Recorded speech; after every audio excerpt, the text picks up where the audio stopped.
Assalamualaikum warahmatullahi wabarakatuh. Bismillah, walhamdulillah, wassalatu wassalamu ala rasulillah, wa ala alihi wa sahbihi wa mawalah. Halo pemirsa dan sahabat-sahabatku yang dirahmati Allah subhanahu wa ta'ala. Kita merasa senang punya rumah mewah, mobil, demikian pula perabotan rumah tangga yang memadai. Tapi, kalau itu semua ternyata dari hasil menghutang, itu sebenarnya bukanlah kebahagiaan, tapi kesengsaraan. Karena hutang itu sesuatu yang tidak enak nantinya di akhirat. Kenapa? Karena disebutkan dalam hadis Nabi Muhammad SAW bahwa kelak pada hari kiamat kita akan membayar hutang-hutang yang dahulu di dunia dengan amal soleh kita. Bayangkan saja, kalau ternyata amalan soleh kita habis hanya untuk bayar hutang. Maka kita akan menjadi orang-orang yang bangkrut. Makanya Nabi Muhammad SAW bersabda dalam hadis riwayat Ibnu Majah. Man mata wa alai dinar au dirham kudiya min hasanatih. Barang siapa mati dan masih berhutang 1 dinar atau dirham, maka hutang tersebut akan dilunasi dengan diambil amal kebaikannya. Laitsa thamma dinar wala dirham. Karena di akhirat tidak ada lagi dinar dan dirham. Sahabat-sahabatku yang dirahmati Allah subhanahu wa ta'ala. Jangan menganggap remeh masalah hutang.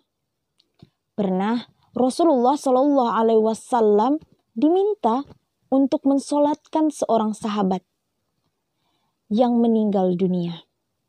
Maka Rasulullah bertanya, "Ta'alaih dain?"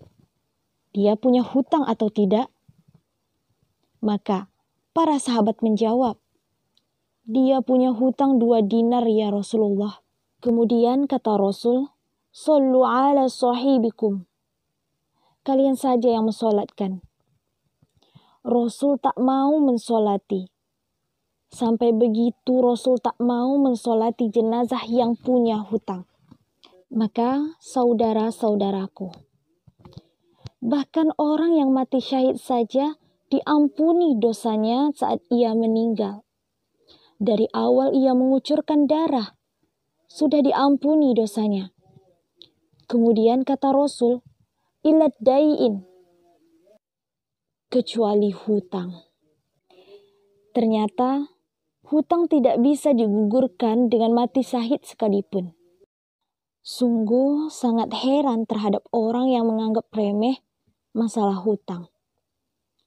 Bahkan ada sebagian orang yang subhanallah sudah menuntut ilmu, tapi menganggap remeh hutang kepada temannya. Kalau ditagih, selalu ada alasan. Beginilah, begitulah, dan lain sebagainya.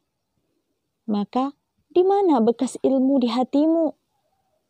Harusnya ilmu itu menambah rasa takut kamu kepada Allah. Seharusnya kamu berpikir bahwa hutang itu berbahaya di hari kiamat. Sebagian orang juga ada yang berkata, ya kan kita sudah ada niat untuk bayar hutang. Bahkan dalam hadis juga disebutkan bahwa orang yang berniat membayar hutang, maka nanti Allah yang bayarkan. Hei saudaraku, ketahuilah, ini buat orang yang bersungguh-sungguh untuk bayar hutang. Adapun niat tapi tidak diiringi dengan kesungguhan, bahkan ia menganggap remeh, maka tidak termasuk dalam hadis tersebut.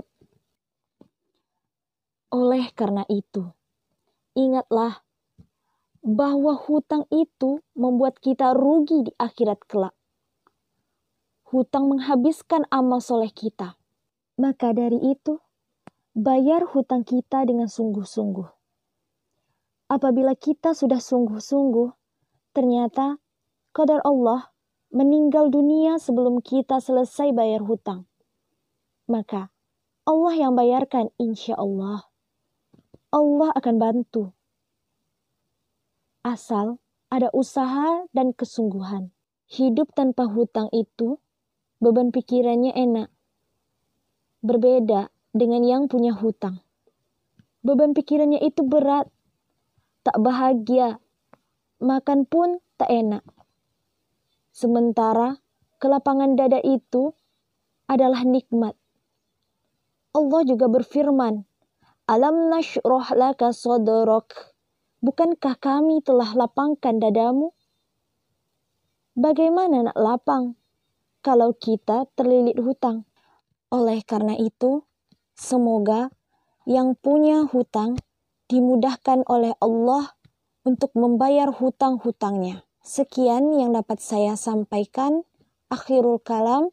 Wassalamualaikum warahmatullahi wabarakatuh.